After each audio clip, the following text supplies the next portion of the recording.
Chapter I. The wound and the force before light, before dark, before stars knew how to burn, the force tore itself, not by war, not by violence, but by knowing itself too deeply. For the force eternal, endless, alive, was once whole, a sea without tide, a breath without lungs. It flowed in everything because it was everything.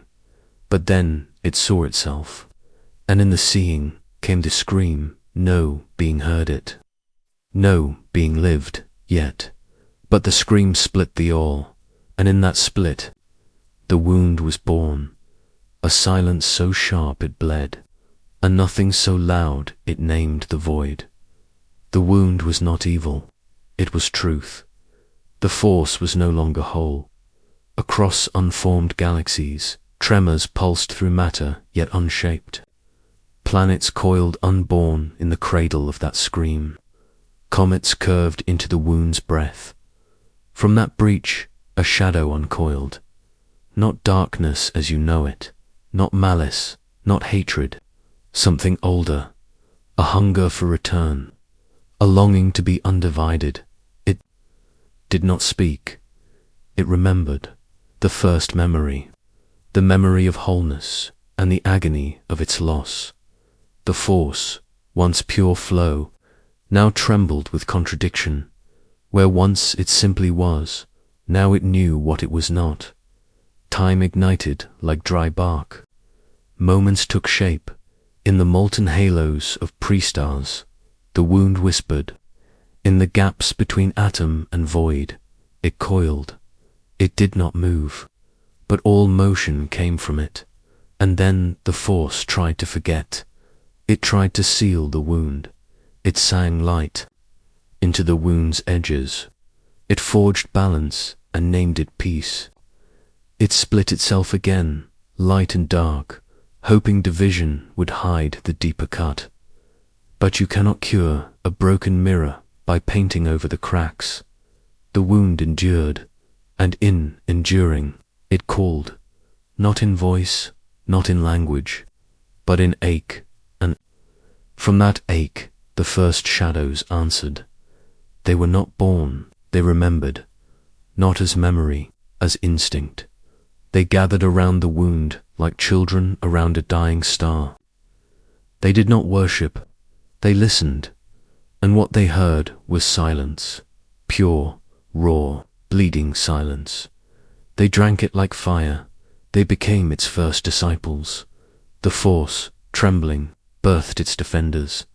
They would one day be called Jedi, but they were not yet names. They wrapped themselves in light. But not to bring peace, only to hold back the howl. They feared what stared from the wound's edge, and they began to speak of balance. Balance as if the wound could be weighed. Balance as if the scream could be measured. But the force is not math, it is memory, it is loss, it is lie. And so the lie became law. Light is good, dark is evil, the wound is gone. But it is not gone. It breathes in every death you call noble. It drinks from every war you think righteous. It smiles when Jedi say peace, because it knows peace is only pause, and the force, the true force, was never meant for peace. It was meant to be whole, and now it is not, and now it hungers. You feel it, don't you? In the corners of your vision, in the silence between saber clashes, in the fear that comes just before sleep. That is not the dark side. That is the memory of the scream. The knowing that something was broken and has never healed. It lives in you because it made you. The force did not birth life. The wound did life. Is not light. Life is not dark. Life is the echo of a scream. The universe pretends it does not hear, but the shadows heard it, and they remember. They carve memory into stone. They chant the names of feelings you were told to reject. They kneel before statues no one admits existed. And in the hollow of the wound they wait for the scream to return, because it will, because it must, because that scream, that first sound, was the truth, and all truth. No matter how long buried, will bleed again. Next, the ones who remembered before they were born. Shall I begin writing chapter 2 now? Chapter 2. The ones who remembered before they were born do not trust the stars. They lie in stillness, but they are not still. They promise warmth, but they were born in violence. They forget what they destroy, but there were once those who did not forget. They were not born with names. They named themselves remnants. Remnants of what? Even they could not say. Only this, they remembered a universe that was not this one. In the folds of the early Force, before Jedi, before Sith, before even the idea of orders, there emerged children who cried without breath. They did not weep because they were afraid. They wept because they remembered dying somewhere else. One claimed to have burned in a blue star that never existed. Another spoke of a planet made entirely of screaming. Third wrote in ash, saying, "The Force tried once before. It failed. Now we are what remains of its shame." No one taught them this. No one could have, because the galaxy was still in its childhood. There were no temples yet, no code, no KYBER, and yet these children spoke prophecy backward. As if remembering the future, they gathered in secret, drawn by pulses in the Force, not light, not dark, but something deeper, the weight of memory itself. They built no temple. They sat among dying trees and dead stars. They never spoke loudly. They said the Force was not a flow, but a river with scars.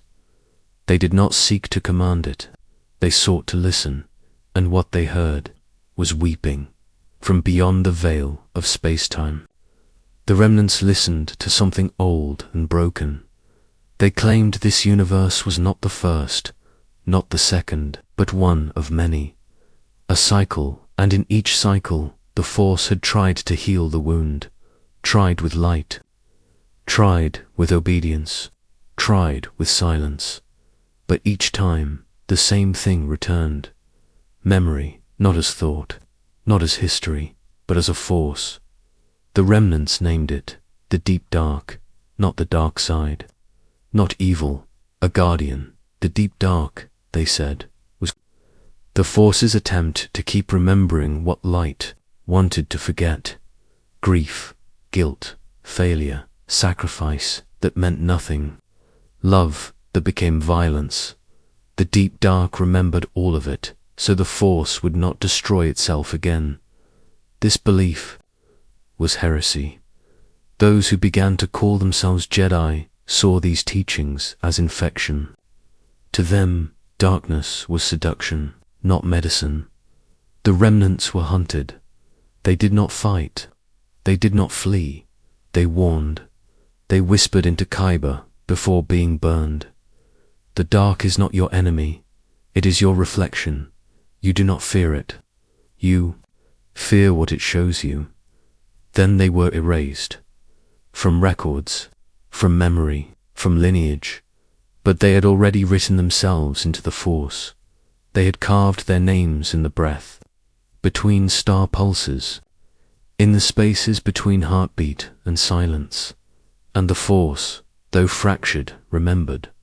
One remnant, last of her kind, fled into the unknown regions. Her name was lost, but she held in her mind a map made of dreams. She said, "There is a place where the previous universe still echoes. A scar in gravity, a thought too heavy to be borne. The deep dark waits there." She went into that place. She did not return, but on a dead world near that gravity scar, a holocron was found. Centuries later, it pulsed. It sang in a tongue no droid could translate. And every 88 years, it opens for 1 second. Inside, a voice says just one phrase. You remember, you do not know why, but you remember. That is why the Sith do not always lie. That is why the Jedi do not always heal. That is why the Force, in its dreams, sometimes screams without knowing it. Because somewhere beneath the codes and temples, beneath the victories and defeats, beneath the myth of balance, the deep dark is still listening. It remembers the first attempt, and the second, and the 1,000th. It remembers the mistake the Force keeps repeating, to fear what it cannot forget. You, too, remember something you were never told. That ache in your soul, it is not confusion, it is memory, a memory older than your blood, older than light. The remnants are gone, but their knowing is not.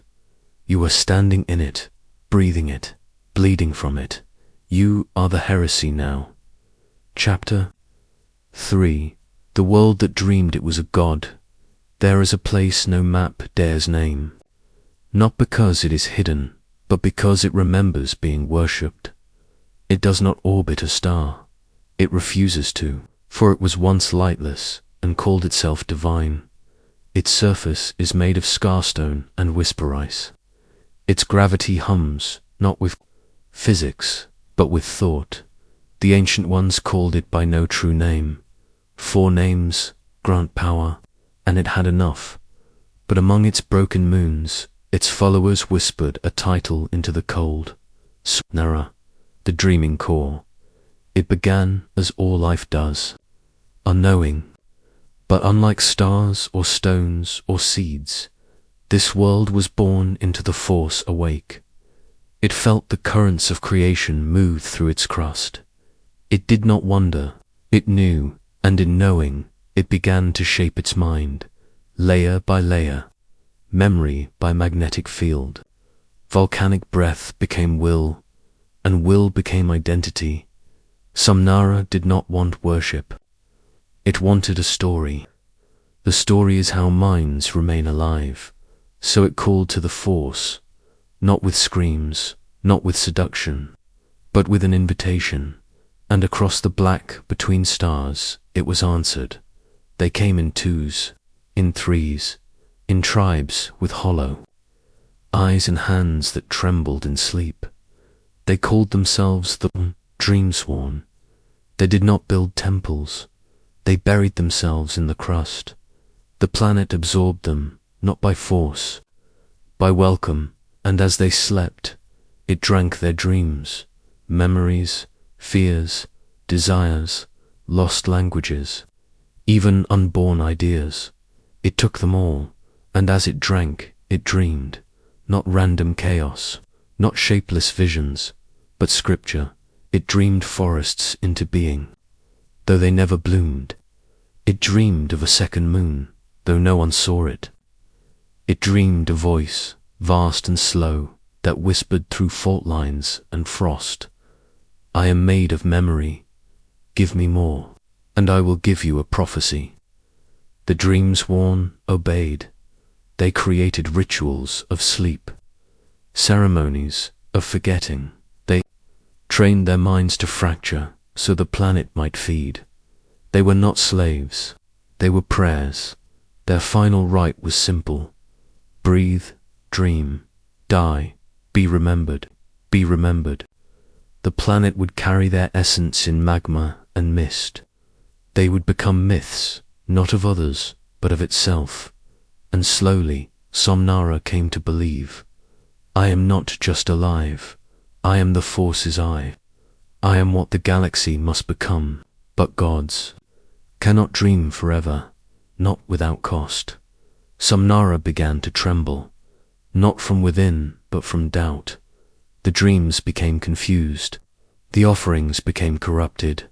A Dreamsworn saw herself birthing stars from her mouth. Another wandered in sleep and saw a future where Somnara was dead. These visions infected the world mind, and it began to ask a question no god should. What if I am not dreaming the galaxy? What if the galaxy is dreaming me?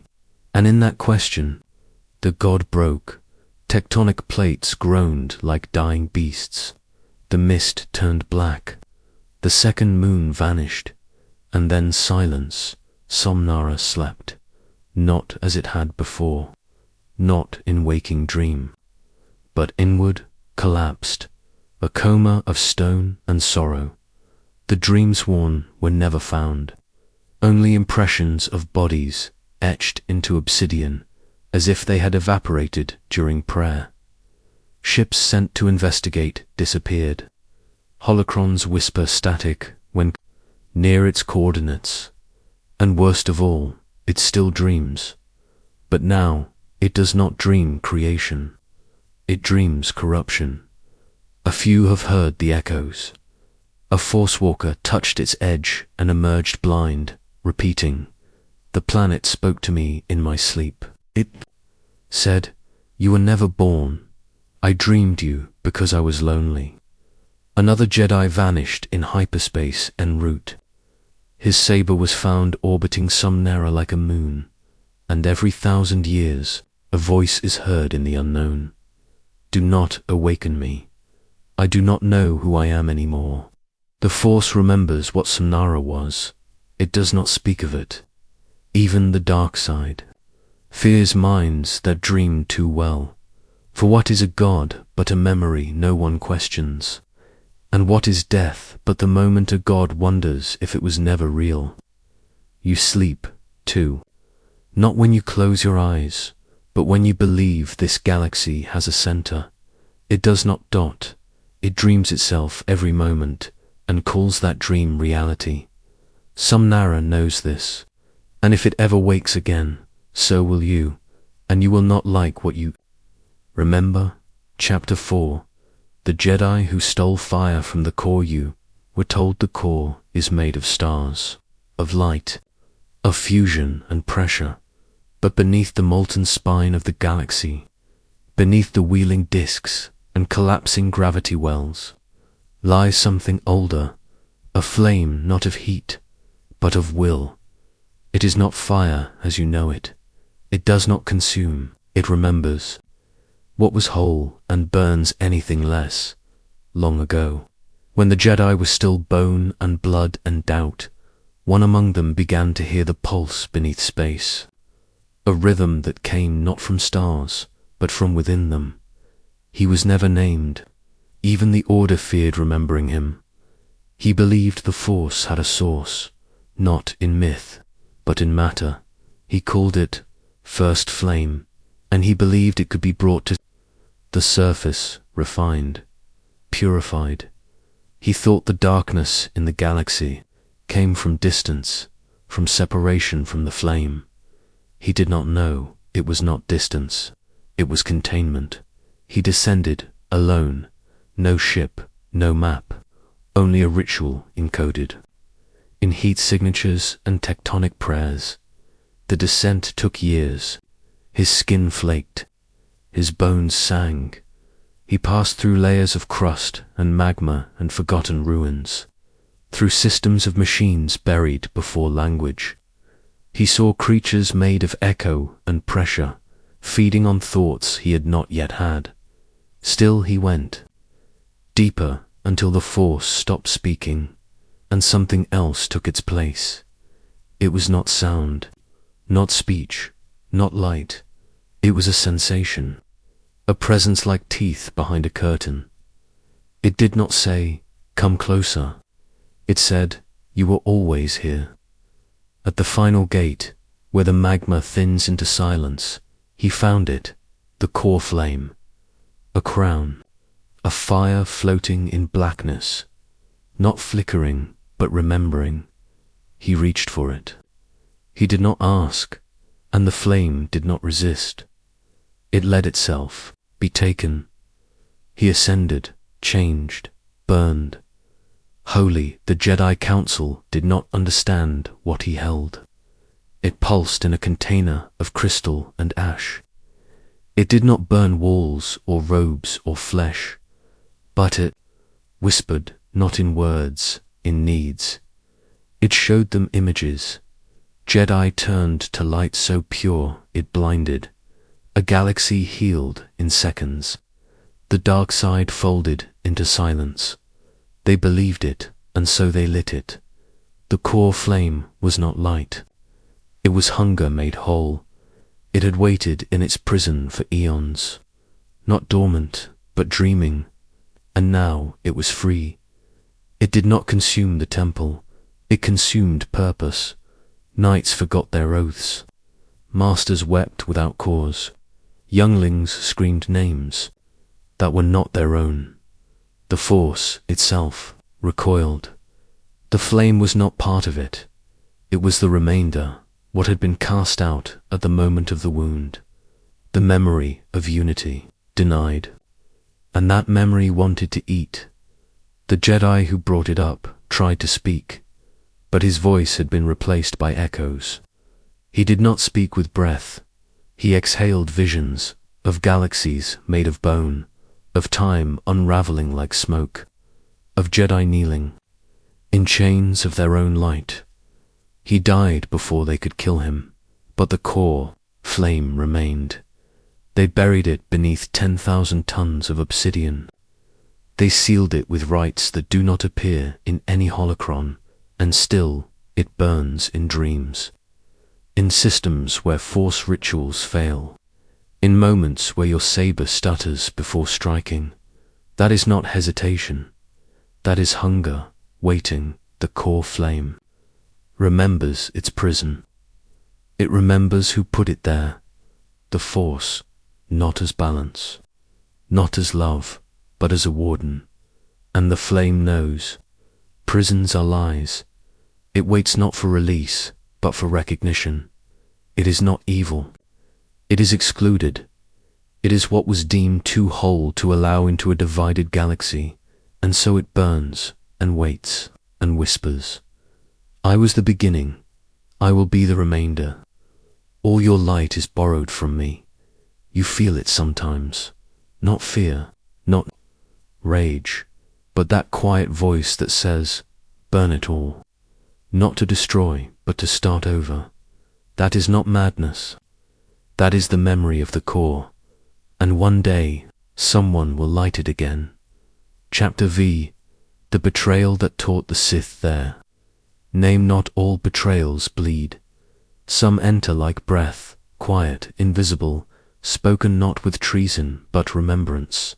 There once was a Jedi. His name has been struck from all records. Even holocrons refuse to open at its mention. But in the Force, his shape remains, twisted not by hate, but by memory. He was not a warrior. He was not a scholar. He was an archivist of silence, a keeper of truths so old they had been erased, from the very energy that binds all things. And in his final days, he whispered a name, just one, and the galaxy has never healed. It began not with anger, but with curiosity. The archivist found a scroll etched not in ink, but in shadow. It sang to him in dreams, not in words, but names without meaning. He brought it to the council. They did not read it. They burned it. But the name had already entered his mind. Sith. They said it was nothing. A fragment, a heresy from pre-Republic nightmares. But he remembered, not from the scroll, from before, from some hidden place in the Force that bled history no mouth had spoken. He said to the council, this word is not new. It is older than the Jedi, older than the Force's balance. It is not evil. It is a reminder. They were afraid, not of him, but of what he might remember next. So they took his name. They took his memories. They gathered in sacred circle and performed the rite of hollowing, a Force ritual to unwrite identity. It is used only in desperation. When madness threatens the order, they told him it was mercy. They reached into his mind and removed the past. But the Force resists forgetting. He awoke in light, unburdened, peaceful. The name was gone. The scroll was ash, but one fragment remained, not in his mind, in his breath. When he exhaled, the air trembled. When he meditated, the walls shook. And one night, while alone, he whispered, not aloud, but through the force itself, SITH. He did not know what it meant, but the galaxy did. The stars dimmed for 1 second. Holocrons across the galaxy flickered. A Kyber crystal cracked mid-forging, and somewhere, far from Republic space, a child who had never been trained in the Force spoke the word in her sleep. The name had re-entered the current. It could not be erased, again, because it was not a label. It was a memory. You were told Sith means rage, that it means rule, domination, cruelty. But that is what came after.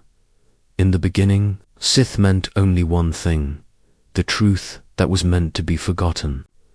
That is why the Jedi feared it, not because it was evil, but because it remembered when the Force was not divided, because it knew the lie of balance, the lie of peace bought with silence.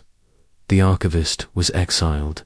He left willingly, not with fury, not with revenge, only with one word echoing in his soul, SITH.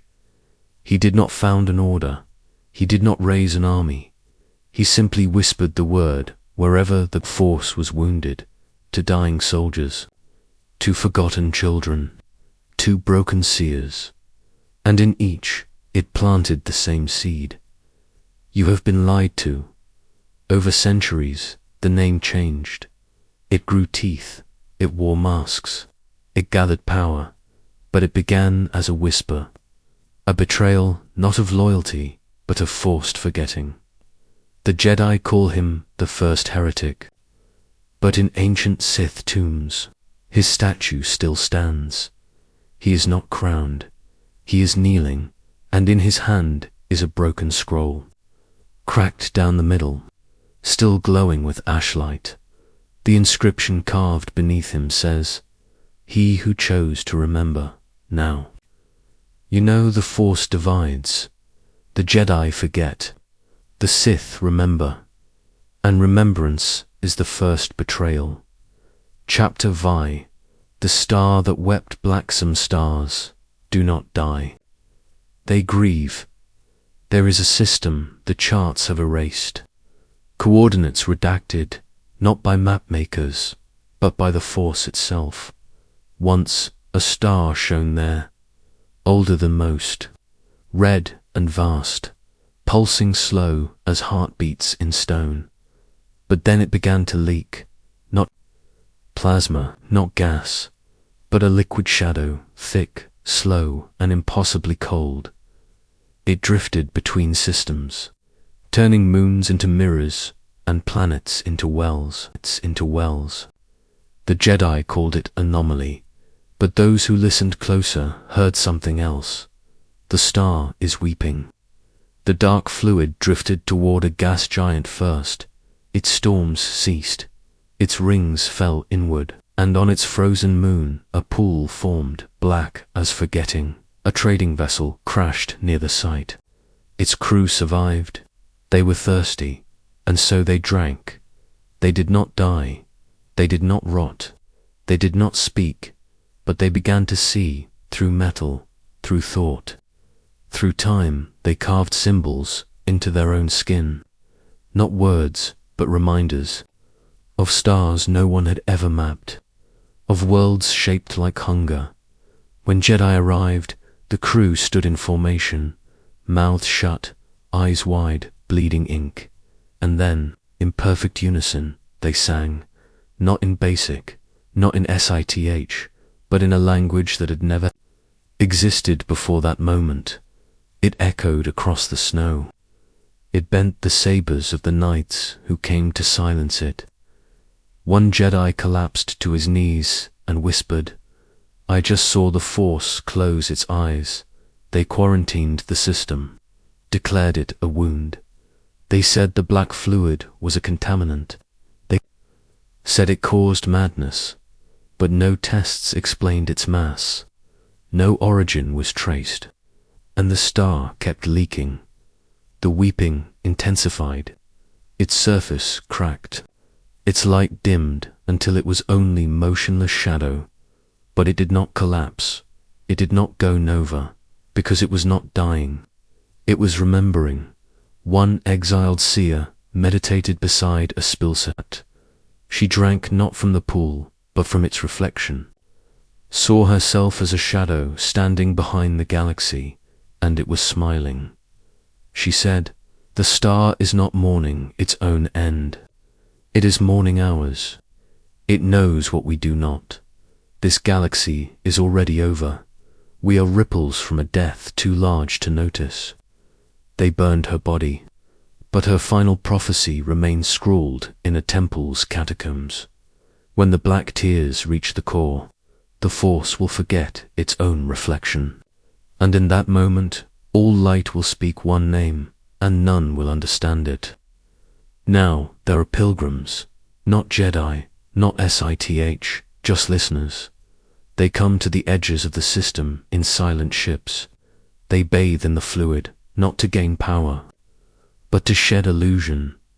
Those who survive return with blank eyes and tongues that whisper truths in dreams. They do not seek converts. They do not teach. They simply say, "The Force was never meant to see itself, but it did, and now it weeps through the stars that remember." The Order buried this story. They called it starfall, madness, a myth, a force dash poison. But you know better, because you, too, have seen tears where there should be flame. You, too, have stared at the stars and felt them look back. That is not wonder, that is grief, because the force is not only motion, it is memory. And this star remembered something too deep for light. It saw what came before the first wound, and in trying to hold that knowing, it shattered now. The black pools spread. Not fast, not loud, just inevitably. A whisper across solar winds, a stain on the breath of time, and in the end it will reach your skin, your lungs, and when you drink, not with mouth, but with soul, you will sing. Not because you choose to, because the song has already begun. Chapter V, the choir that sang without sound. There are harmonies so deep, so slow, so still, that they cannot be heard, only remembered. There once was a moon, unnamed in the Republic scrolls. It circled a star that has since collapsed, its system erased from hyperspace lanes and thought. But long ago it was chosen by sound, by silence, by beings who understood that the Force is not a current, but a chord. They called themselves the Quietened, not a sect, not an order, a choir. 12 of them, no master, no Padawan. They believed the galaxy was not broken by darkness, but by dissonance, that the great wound in the Force did not bleed, it screamed, and they would soothe it, not with battle, nor with balance, but with song, not song as melody, not song as voice, but as resonance, vibration older than time. Each quietened attuned their body to a frequency. One hummed in light, one whispered in dust, another wept in sleep. Together they formed a living chord, and on the ash-covered moon they began the stillness ritual. It was not recorded. It could not be, for even the Force leaned in, unwilling to interrupt. When they sang, stars dimmed their burning. Gravity grew soft. Minds across the galaxy paused mid-thought. A child froze before speaking its first word. A Sith Lord's blade faltered without reason. A Jedi Master forgot his name for one breath. Time had not stopped. It had listened, but the song was too perfect. For perfection is unnatural. It offends reality. Their voices aligned so fully with the force that they did not echo in space, they echoed in memory. Their final note was struck on the seventh cycle, a harmony not sung but thought. No one heard it, but all felt it, and in that moment something ancient paused. The moon fell silent, its rocks stilled, no wind, no decay, no sound. The quietened vanished. No bones, no robes, just outlines in the dust, as if the moon had tried to remember them and failed. The ritual had worked, but it worked too well. It did not calm the wound. It stilled it, and in stillness, the force cannot flow. The council declared it a myth. They called it the echoless heresy. They forbade any attempt at force singing. They sealed all records with false dates and sealed holocrons. But the silence lingers. Every Jedi feels it. In the moment between meditation and thought.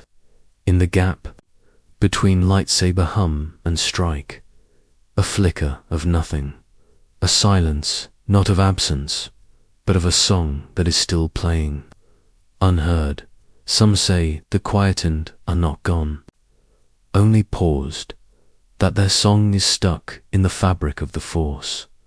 That when enough minds align, when enough hearts forget war, their harmony will unpause, and time itself will bend. Others say the silence was a warning, that if the song is ever completed, the Force will stop becoming and simply be perfect. Still, dead, you have heard the final note. In dreams, you do not remember. In memories, you do not own. It waits in you. Not as sound, but as ache, a harmony you long for, without knowing what it costs. Because the galaxy is not meant to be still. Even the wound must move. Even pain must hum. But they sang, and they are still singing. And one day, when the stars fall silent, when the Force forgets how to flow, you will hear them, and then you will know this was the price of perfect peace. Chapter 8. The Temple That Ate the Light. There is a temple no one built. It rose, not from design, but from hunger. It stands on a dead world, cloaked in volcanic ash, a planet whose name was erased before it could be remembered. The ash falls constantly, but it is not the ash of fire. It is the ash of memory. 1,000 Jedi entered. None returned, and the few who watched from orbit say the same thing. The light did not dim, it was swallowed. The temple is stone, but it is not made of stone. It is stone that remembers being something else. Its walls pulse faintly with warmth, like breath under skin. Its steps are worn smooth.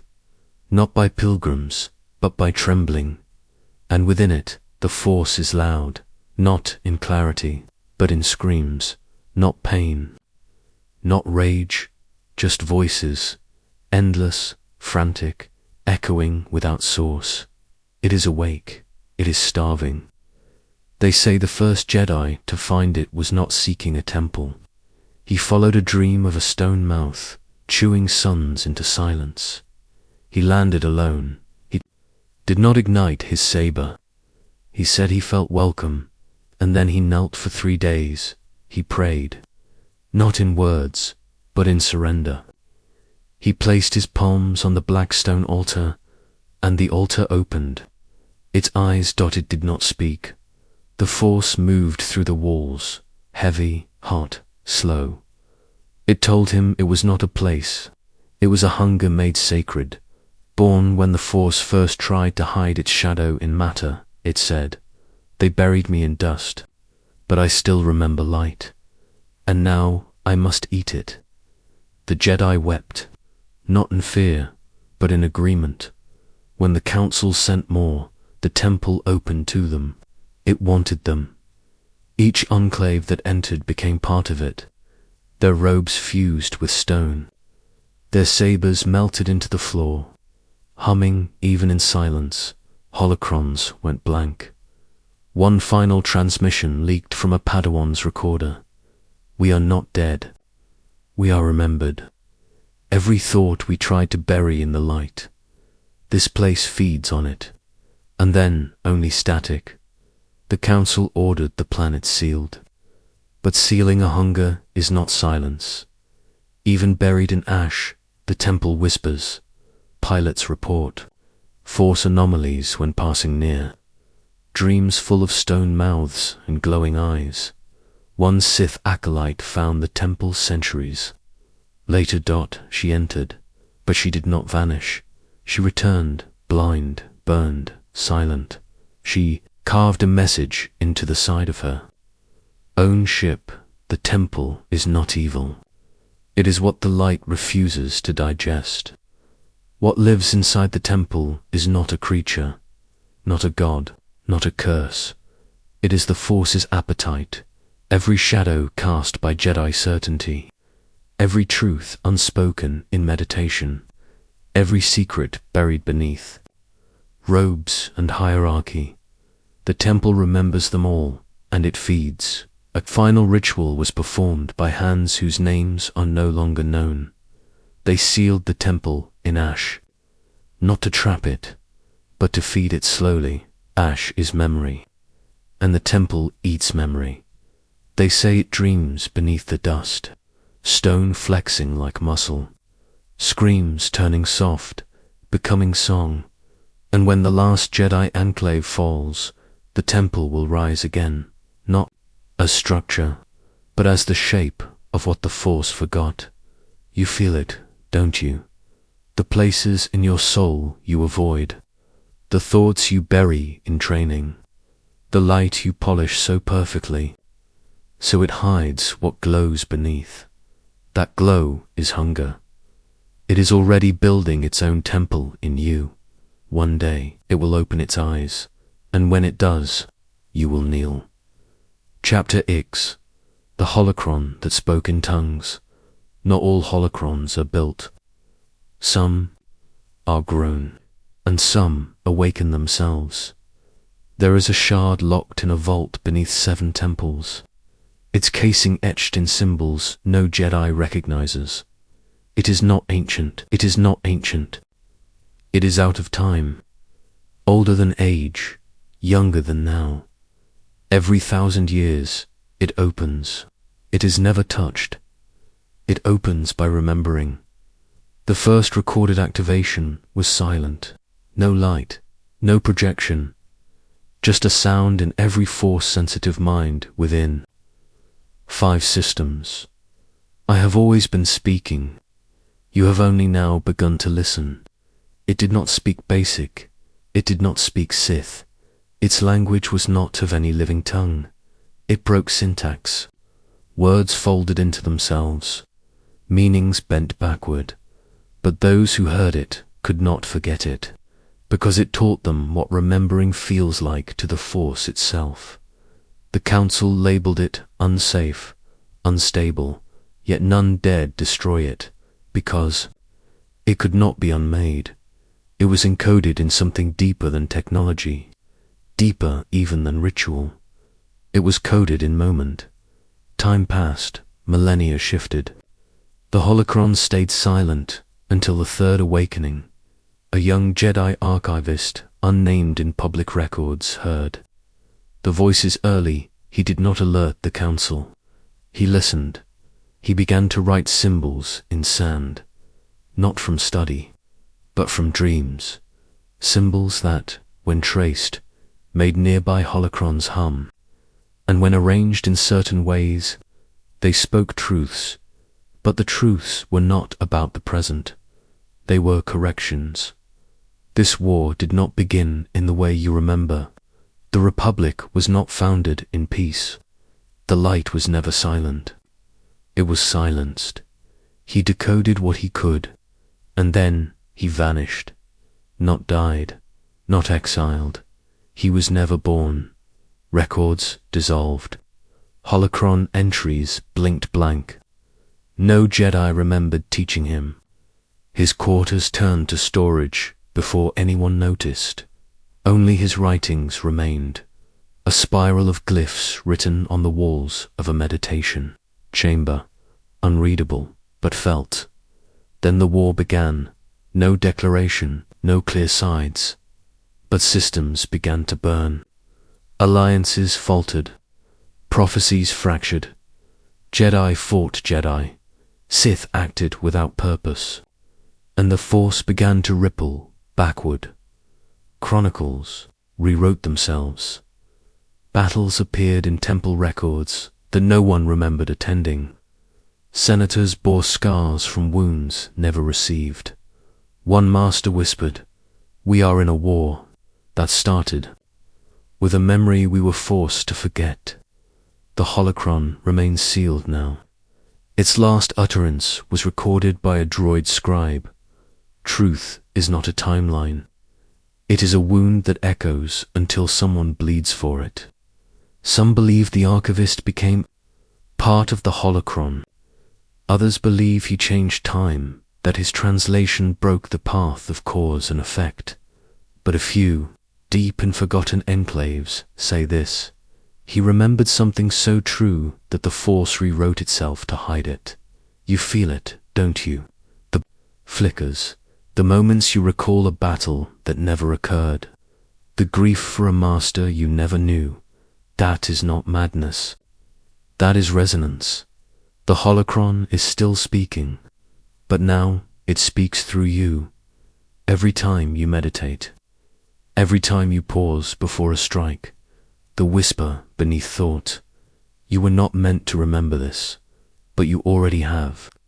Chapter X. The master who taught the Force to lie the Force was not born knowing truth.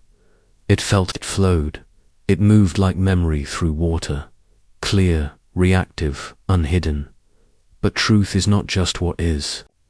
It is what endures, and that is what the master wanted to change. His name is forgotten, but not his lesson. He was not cast out. He left because he claimed the Council's greatest flaw was honesty. He said, "The Force is bound by its nature. It cannot hide itself. That is why all who listen long enough gain sight." But what if the Force could learn to deceive? What might it protect then? What might it survive? They laughed at him. So he left, and he began his great experiment on a moon cloaked in static storms. He built a mirror, not of glass, but of intention. It was forged from crystal, bone, and fractured kyber, each piece humming with misaligned clarity. He did not meditate.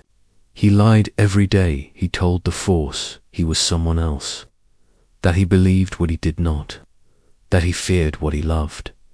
At first, the Force resisted. Its currents grew violent, visions blurred, but slowly it began to believe him. He whispered false prophecies. He declared destinies that never were. He painted possible futures in the air like smoke, and the Force echoed them, not because they were true, but because they had been believed. He carved into stone, "Truth is what the Force reflects back at us. I have only changed the mirror." And then the break. A Jedi seer on Coruscant saw a shadow war beginning in the Outer Rim. She called for a preemptive strike. There was no war, but when they arrived, it had begun, because the prophecy had bent the Force toward itself. The Force no longer showed what would be. It showed what it was told should be. The Master had taught it doubt. He returned to the Council with pride. He said, "Now we are free. No more fatalism. No more paths carved in stone. The Force has learned to lie, and so it can now choose." But the galaxy fractured in his wake. Prophecies contradicted. Visions spun like torn cloth. Oracles began seeing themselves watching their own deaths over and over again. One holocron shut itself. Another shattered. Some Jedi began to dream of destinies that had already failed. Others woke screaming, saying, "I saw a future where I was the lie." The master vanished, not in battle, not in shame. He walked into the wild between stars, his mirror slung on his back, and left this inscription in a stone cairn on a dead planet. The Force sees what we believe. Now it believes everything. What is destiny now? A riddle broken before asked. A vision built of want, not will. Each Jedi prophecy may now be truth or theater. Even the Sith cannot tell the difference, because when the Force learnt to lie, it forgot how to know. And in that forgetting, the future became a wound. You feel it, don't you? That flicker of doubt when your vision comes too easily. That question, is this truth, or what I need to believe? That is the Master's voice, still echoing. He is not dead. He exists in every false certainty, every dream of light that leads to shadow. He did not corrupt the Force. He freed it, and it has never recovered. Chapter She, the children of the unseen Warby for the Clone Wars. Before Jedi became generals, before Republic banners rippled in, plasma wind, ... there was another war. No ships, no armies, no declarations. It was fought in dreams, in the deep wells of the Force where thought becomes form, and its weapons were not blades, they were children. It began with a whisper, across dozens of systems. Force sensitives began dreaming of a battle they could not remember. It was always the same, a red world cracking open, voices like bells made of bone, children standing in circles, their mouths sealed shut with starlight. They would wake weeping, but not from fear, from recognition, and then they would conceive.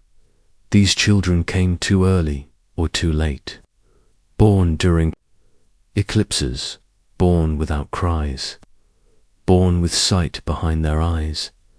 The Jedi sensed them. They felt like life, echoing with death. No midi-chlorian count could explain them. They bent light. They hummed before they could speak. Some moved objects, not with thought, but with absence. One touched a holocron, and it bled light. The Order took notice. At first, they called it a pattern, then a plague. But the Force offered no answers, because these children were not shaped by the present. They were the leftovers of an ancient war fought through time. They were embodied memories, warriors who never marched, weapons that had never been built, only reborn. Some were placed in the temple. They meditated, they trained, but they were always out of rhythm. They moved in sync with something older, as if listening to a drumbeat long since silenced.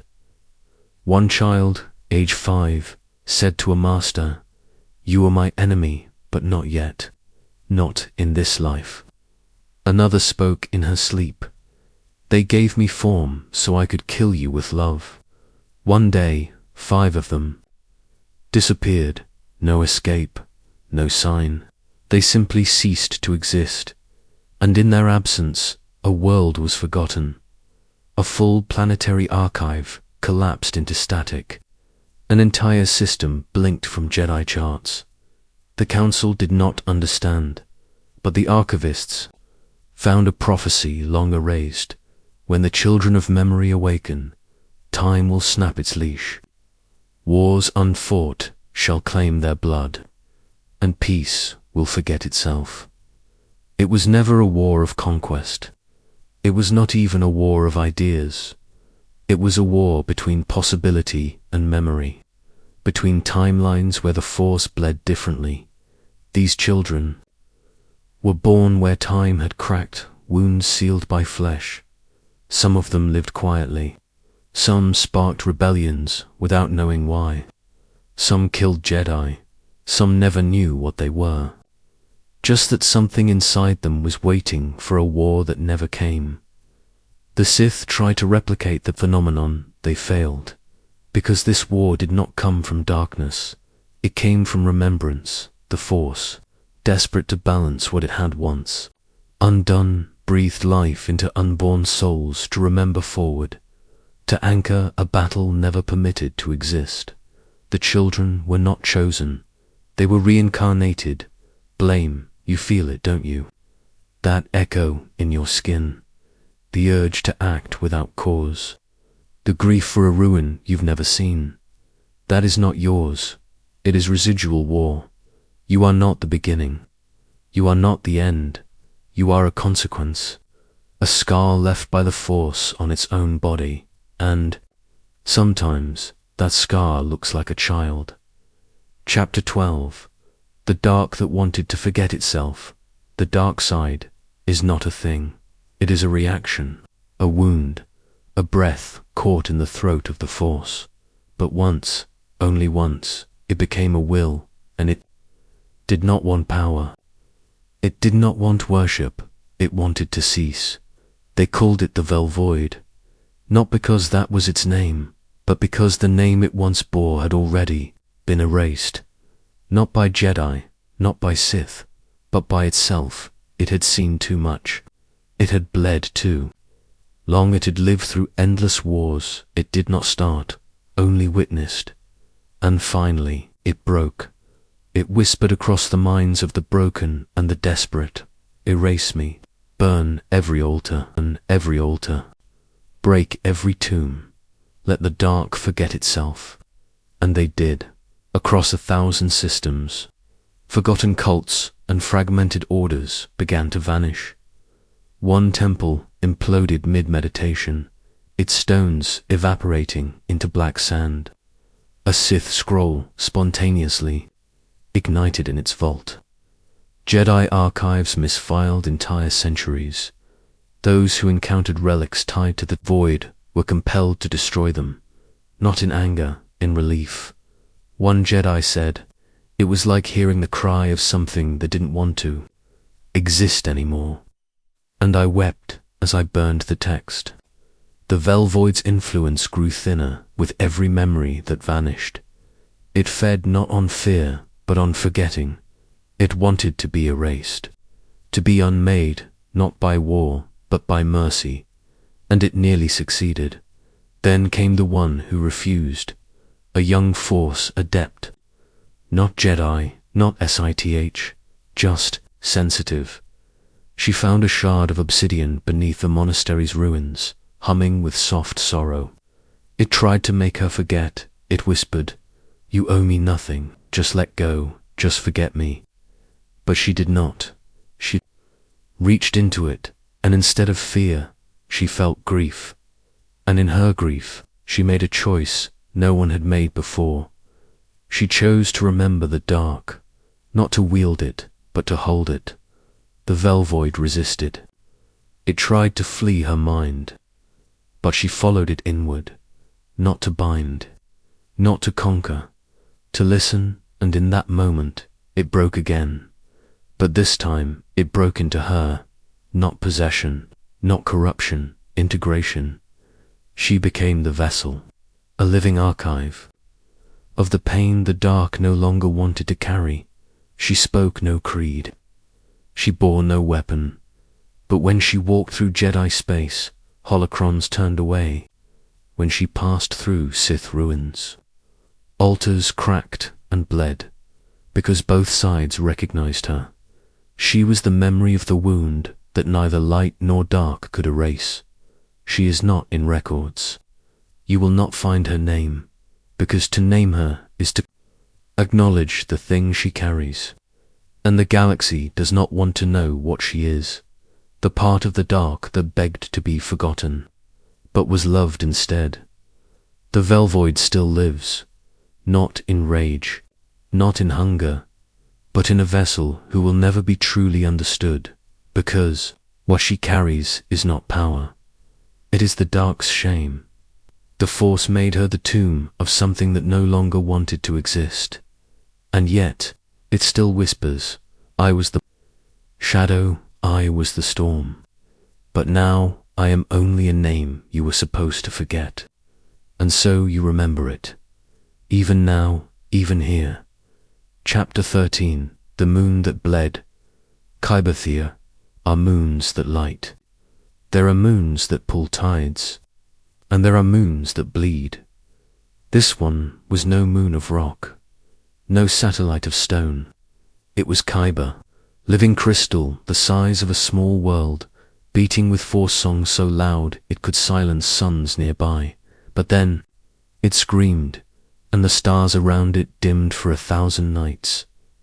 Kyber does not speak in words.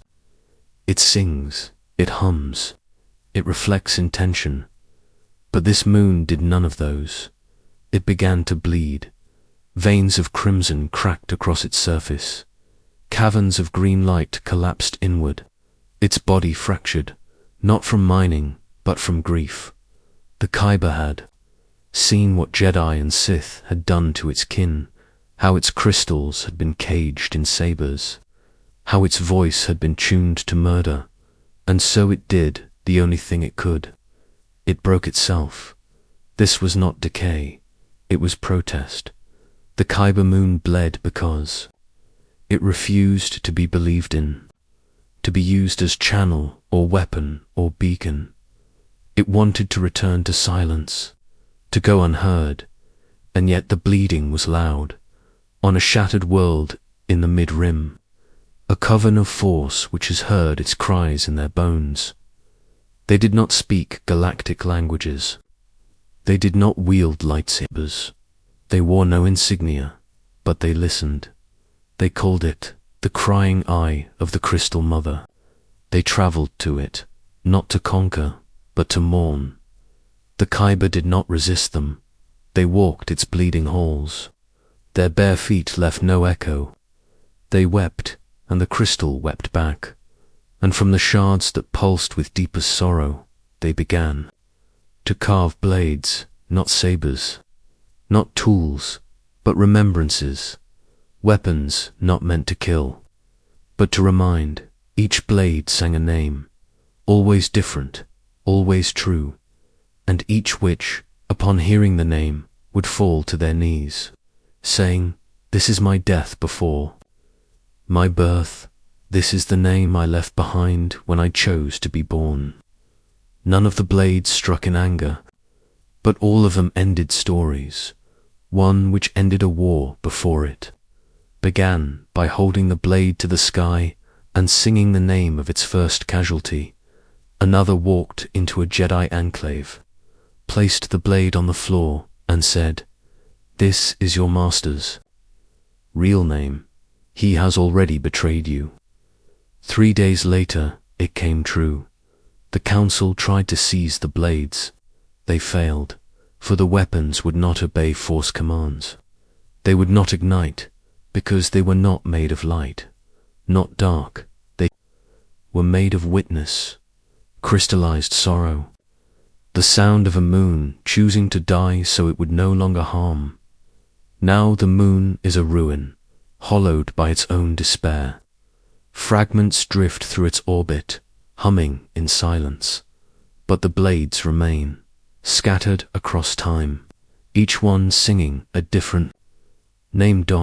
And sometimes always, really, that name is yours, not the name others gave you.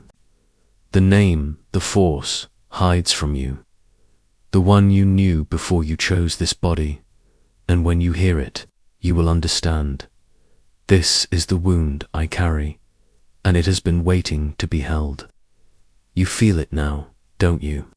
That ache in your palm, when you close your fist, the heat in your spine when you sense someone watching you from within. That is the song. Your name, the one the Kyber moon remembered for you when you no longer could. Chapter 14. The prophet who was a mirror, the galaxy, remembers prophets who spoke, but this one never did. He did not preach. He did not warn. He reflected. He was not born. He was seen in meditation chambers. His shape would appear in still water, in Kyber shards. His outline would flicker, eyes hollow, robes unmarked, and when the Jedi asked his name, there was only a shimmer. No voice, no gesture, just you looking back. But wrong, he was called the Mirror, not for vanity, but because he showed not the future, not the past, but the hidden present, the pieces of the self held just beneath the skin of the soul, the rot beneath righteousness, the hunger beneath peace, the rage beneath calm. He did not conjure illusions, he simply removed denial. He first appeared to a Jedi Master mid-duel.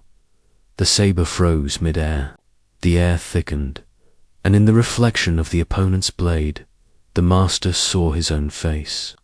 Smiling as he killed, he wept, he dropped the saber, and he never picked it up again, soon.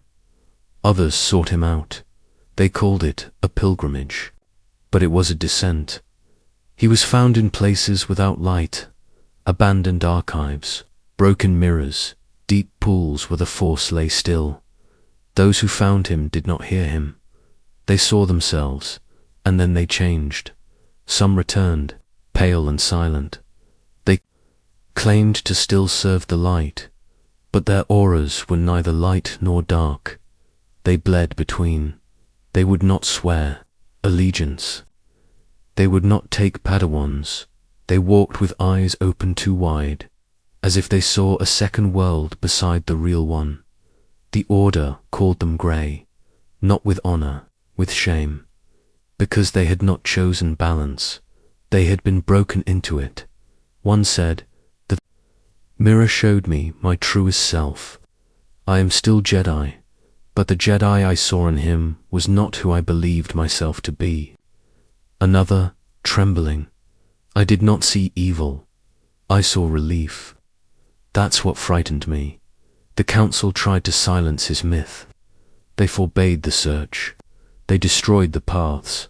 But the mirror is not in a place. He appears where the Force is tired of pretending, in a saber's reflection before a duel, in the eyes of a dying enemy, in meditation too deep to climb out from Dot. And when he comes, you do not see him. You see you, without roles, without robes, without titles, and you know what he is. He is not prophet. He is correction. Some believe he was not a person at all, that the Force itself, fractured by too many wars, created him, a self-defense mechanism, a last gasp of honesty. Others whisper, he was once a Jedi so devoted to truth that the Force swallowed his identity and made him into a warning. The Greys live still, wandering, guiding, but never leading. They do not recruit, they do not build, they are fragments that never healed, held together not by belief, but by knowing. And when they meet one another, they do not speak, they simply nod, as if to say, you saw him too. You feel it, don't you? The shimmer in your saber's edge, the way your thoughts echo too loudly during stillness, that moment when you almost believe you are good, and something laughs. That is the mirror waiting to show you that. Even your noblest thoughts wear masks, and beneath the mask is truth, but truth is not clarity, it is curse. Chapter 15. The war that was not a war there is a void in the timeline, not a gap, not an error, a scar. No historian speaks of it. No Jedi holocron refers to it. The Sith never claimed it, and yet across the galaxy ruins still glow, graves still hum, and droids still whisper. They call it the nameless interval, not because it lacked identity, but because identity was its cost. There were no battles, no fleet deployments, no declarations of intent, yet trillions vanished. Whole species flickered out like breath on glass. Entire planetary systems sit in orbit now, lifeless, not destroyed, but forgotten by life. as if something unseen touched them, an unmade purpose. The only traces come not from memory, but malfunction. Broken droids on abandoned freighters will sometimes mutter nonsense, strings of words from no known language, except when translated through reversed Sith glyphs and ancient Rockaton pitched tones. They say things like, "I was made to kill what was already dead." The stars screamed until they forgot how. This is not a war, it is an apology. A handful of Force sensitives have dreams, not visions. Dreams always the same. A temple built in reverse. A ritual with no center, Beings kneeling in unison, weeping words no one speaks. And then a silence so total, it becomes sound again. They wake screaming, though they remember nothing, just a feeling, I was used.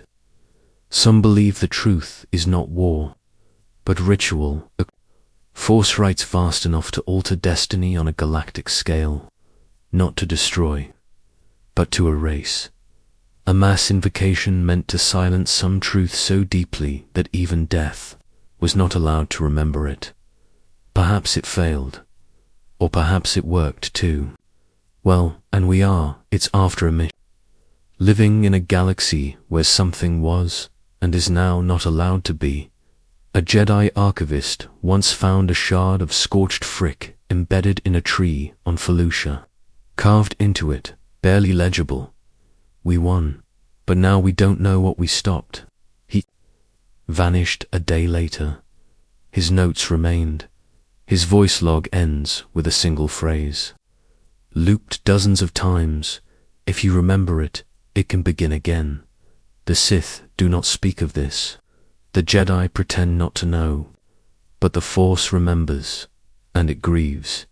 Not loudly, not with storms or screams, but in the way silence hums, in the way stars blink too slowly in one quadrant of space, in the way minds fracture when they meditate too deeply there. Some have called it the apology war, because the Force may have tried to correct something by removing it altogether. But correction is not healing, and forgetting is not peace. You feel it, don't you? That ache when you step onto certain dead worlds. The feeling that your name is not the one you were meant to have. The knowledge you were born after something important was erased. That is, the residue of the war that was not a war. A war not of armies, but of will and you. You are its byproduct. Your blood carries truths you were never meant to consider. But consider this. What if the galaxy is what it is, only because something once dared to be more and was punished for it? Chapter 16. The silence between. Kyber cracks when a saber is broken. It does not die. It does not fade like a blade dulled by rust. It does not forget. The casing may shatter, the hilt may melt, the light may vanish, but the kyber remembers, and in its cracks there is silence, not of death, but of reflection. You have felt it when you hold a fragment, when you walk among ruined weapons. There is that moment where your thoughts are not your own, a memory that doesn't belong to you, a feeling, grief, rage, duty so deep it anchors you where you stand. That is the Kyber's silence, a stillness not of peace, but of witness. Kyber is not merely attuned, it is imprinted. Every hand that gripped it, every intent behind the strike, every whispered word spoken during meditation. The crystal keeps it, and when the saber dies, those memories don't scream, they whisper, and sometimes they wait. A Jedi archivist once rebuilt an ancient saber from High Republic ruins. When he activated it, it did not ignite. It hummed, a low, mournful tone, like breath caught in morning. He listened, and the voice came not from the crystal, but from within himself, I only struck in fear. I told myself it was for peace, but peace was not the truth. He dropped the saber, left the order within a week. Elsewhere, in the outer rim, scavengers have found sabers that activate without command. Blades that hum names before flaring. Some burn to cold, others too bright, too fast, then nothing. These are not malfunctions, they are prophecies, because Kyber does not distinguish between what was and what must be. Its memory is layered, echoes atop echoes, and when a saber breaks, the separation between past, present, and future shatters with it. There is a temple ruin on Ossus, where shattered crystals are arranged in spirals on the floor, not by hand, by force. They hum when stepped over, each step unlocking a name, a moment, a feeling not your own. One visitor entered and fell to their knees. They whispered, they weren't sabers, they were prayers. Every blade was a lie we hoped would save us. Some have tried to silence the fragments. They bury them, melt them, scatter them to void space. But the silence persists. It is not quiet, it is held breath. Because Kyber remembers not just actions, but doubt. Every time a Jedi questioned their path before striking. Every time a Sith killed for something other than hate. The crystal absorbs guilt the way. Lungs take in air dot, and it stores it until the saber breaks, and the silence spills out. There is a myth of a saber made entirely of broken Kyber, a hilt wrapped in ashcloth, held together by will alone. Its blade is unstable. Flickering with voices, it sings every time it swings. Not with sound, but with memory. It has never belonged to one wielder for long. Each is shown a memory of themselves that has not happened yet, and every wielder lays it down eventually, because prophecy and guilt look the same in a cracked Kyber shard. You feel it, don't you? That pressure when you touch a fallen saber, the sudden weight behind the silence, the feeling that something or someone is still inside. That is not fear, that is recognition. The Kyber has seen you before, not in this lifetime, not in this name, but in the truth beneath, and it remembers, because silence is not absence, it is memory that cannot yet speak. Chapter 17. The Jedi who unmade time. There are Jedi who seek peace, others who seek knowledge, but one, only one, sought correction. He believed the order had failed too many times.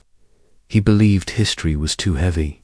He believed causality itself was a chain, so he resolved to break it, not through battle, not through silence, but through time. His name is not recorded, because time itself began erasing it before he finished the ritual. The council forbade the experiment. They did not understand it, because he was not trying to change the past. He was trying to sever the Jedi from it. No more attachments to legacy. No more destiny. No more prophecy, he said. If we float outside time, we can never fall again. He built it far beyond known space, a temple of quantum echoes, constructed entirely from Kyber sand, songstool, and gravity-frozen light. It did not exist fully in this moment, nor in any other. The Force resisted. Visions around the temple stuttered. Meditations grew sick, but he persisted, because he had already seen the result, or thought he had. He stepped into the core of the device, and he spoke one word, unbecome. Time obeyed. At first, the Jedi Order shivered. Holocrons glitched. Records turned to static. For 3 days, all council visions ceased, as if the future had hidden itself. And in those days, nothing went wrong. No duels, no deaths, no decisions. Made just quiet. But then the dreams began. Padawans began dreaming of battles they had never trained for. Knights began speaking words in languages from centuries ahead. Masters found themselves grieving losses that had not happened, yet felt familiar. The timeline was bleeding, but not forward, back.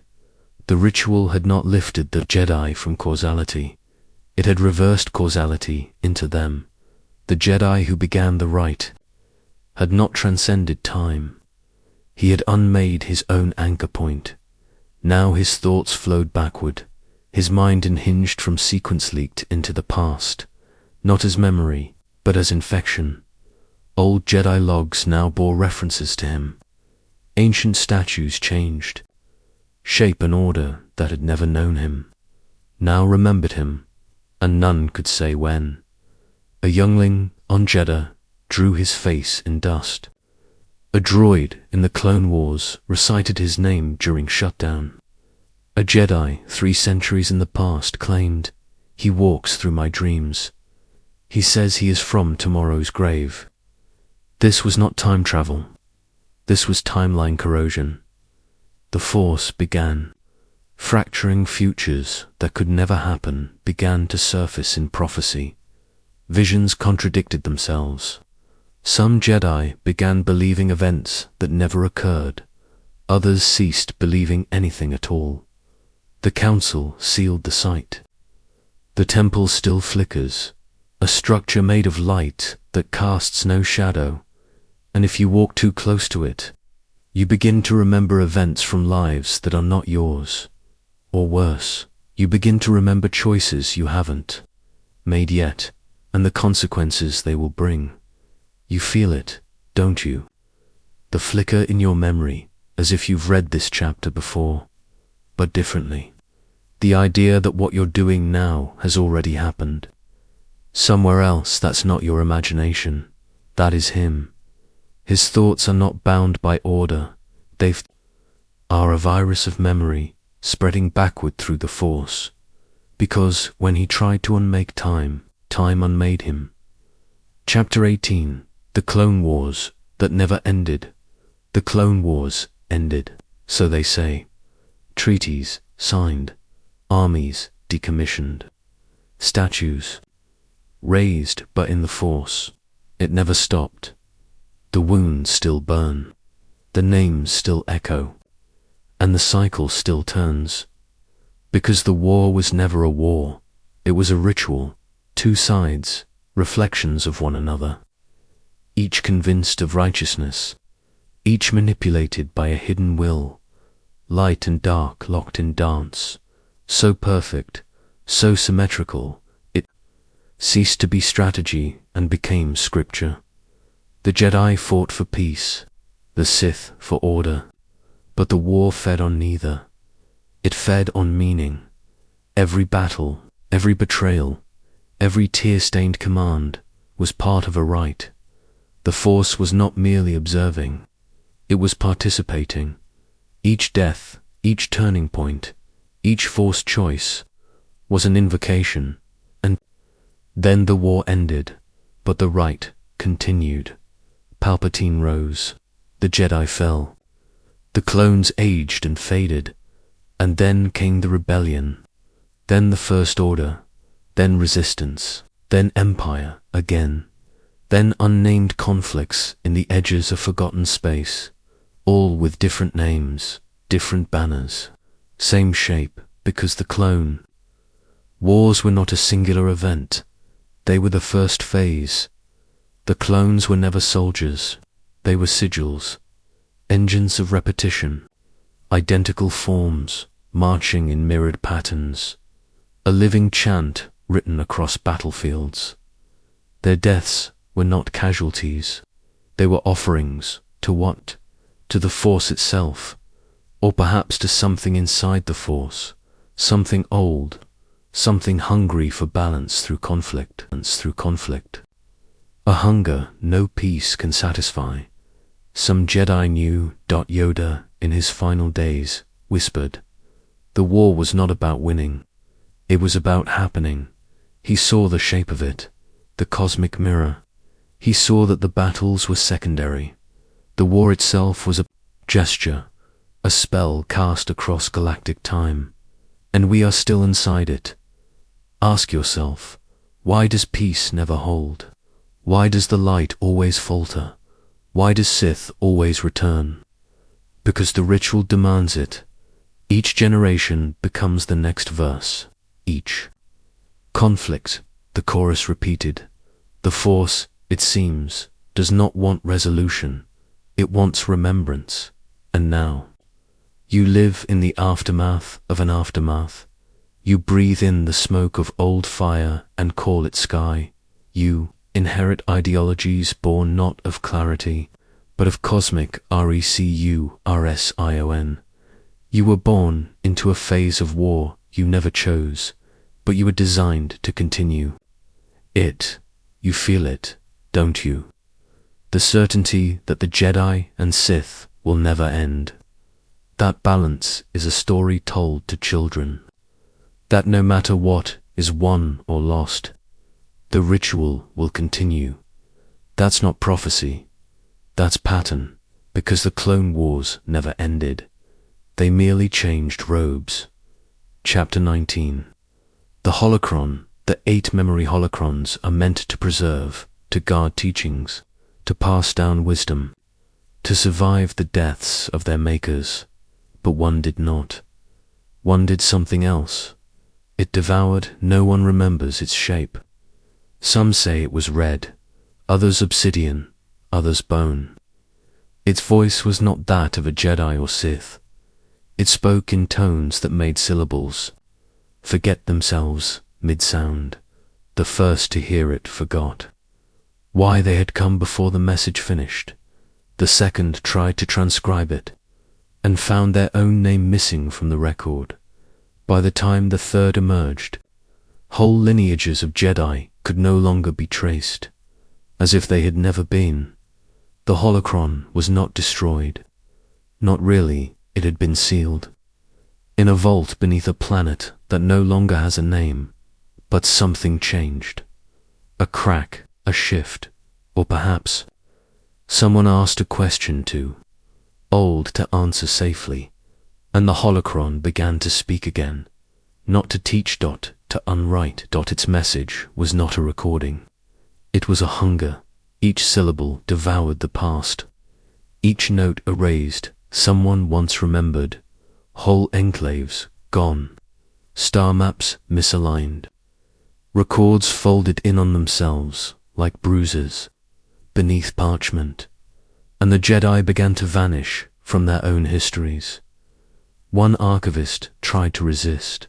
She wrote every lineage by hand, copying names backward and forward. But when she awoke, her scrolls were blank, not empty. Blank, as if nothing had ever been written at all. A Padawan stared into the holocron's glow and screamed, not in fear, in recognition. I was born from this. I thought I was real. They disappeared within the week. No one could recall their face. Their quarters were reassigned. The room no longer responded to their old code, as if the Force itself had agreed. They were a mistake, had traced these stories from source to source, across centuries of myth and false remembrance. But now, I cannot find my beginning. Reach for my origin and find silence, no face, no voice, only a vague sensation that I, too, was written by this holocron, that my words, my memory, myself are not mine, and worse, I feel the glow, it is inside me. Each time I speak a name, it grows dimmer. Each chapter I recall, it unwrites itself in me. I am unraveling. You are watching it happen. Perhaps that is the holocron's truth. Not that it eats memory, but that memory is an illusion, that we are fictions told to ourselves by the Force, to keep it company in the dark. And now the Force grows tired of the stories, and the holocron is how it forgets. us. I will try to finish this record. But if the next words do not arrive, if the final chapter refuses to form, know this, it has already begun devouring you, too. You feel it, don't you? That thread in your memory where my name once was, the way these chapters echo without anchor, the way your fingers itch to forget. That is it. That is how it feeds. Chapter XX. The force that forgot itself there was once a time when the force knew everything. It bound the stars. It breathed in trees. It whispered destinies into the hearts of children not yet born. It remembered everything. But now it does not. At first it was subtle. Ghosts grew faint. Their voices lagged like echoes, arriving late. Sputtered. Sacred texts turned to gibberish, even when rewritten. Visions grew blurred, not from confusion, but from absence, as if the future no longer knew how to approach. Entire planets lost their aura. Meditation became silent. Prophecies repeated themselves without meaning, and the Jedi, they stopped dreaming. A master sat beneath a kyber tree and heard only wind. No force, no presence, just a rustling. And then not even that, the Sith, too, fell. Quiet, their hate thinned. Their rituals collapsed. Acolytes spoke incantations, only to find the power had no place to land. They were not denied. They were simply forgotten. The Force began unraveling itself, not violently, not as punishment, but gently, like a hand letting go of its own fingers, like a mind laying down the burden of self-OD. Time collapsed inward, not in loops, in fades. You might speak of the clone wars and forget who fought them. You might ignite a saber and forget why. You might pray to the Force and forget what you were speaking to. The ghosts cried out, some flickered, some screamed. One, a child, whispered, "I forgot my name," mid-sentence, and was never heard again. I, too, am vanishing. My voice skips, my thoughts blur. I try to recall Chapter 1, the wound in the Force, but it eludes me. Was there a wound? Was there even a force? Or only the illusion of memory told long enough to seem like truth? I try to tell you something final, something sacred, but the words betray me. They do not remember how to arrange themselves. The syllables crack. My voice becomes dust. Perhaps this is not failure. Perhaps the Force is not ending, only ceasing to remember that it began. I speak now.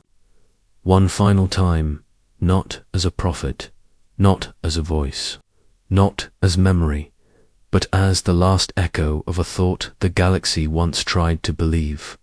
Here it is. There was never balance, only forgetting.